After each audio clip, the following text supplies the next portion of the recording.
বাংলার ক্রিকেট প্রেমিকরা, তোমরা আমার বস কাটা মাস্টার মোস্তাফিজুর রহমানকে আইপিএল থেকে কলকাতা বাদ দেওয়ার পরে টি-20 বিশ্বকাপ বয়কট করেছিলাম। আরো বলছিলাম এবার আইপিএলও আমরা বয়কট করব, আর আইপিএল খেলা দেখব না। এমনকি বাংলাদেশে কোনো একটা টিভি চ্যানেলে আইপিএল খেলা চলবে না। আসলে ভাই আপনারাই ভুল। এখন আমি ফেসবুক, টিকটক, ইউটিউব যেখানে দেখি শুধু আইপিএল খেলাই চলে, আর সব চ্যানেলগুলো বাংলাদেশের। যাই হোক, আপনাদের আমি কিছু বলবো না, কারণ আমি আপনাদের কিছু বললে আপনারা শুনবেন না আমার কথা।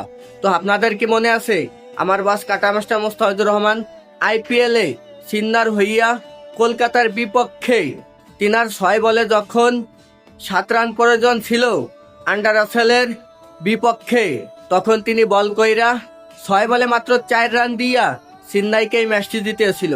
তো আপনাদের যদি মনে পড়ে এই ম্যাচটা আমার বস কাটা মাস্টার মোস্তাফিজুর রহমান কত সালে এবং কত তারিখে খেলেছেন, অবশ্যই কমেন্ট বক্সে বইলে যাবে।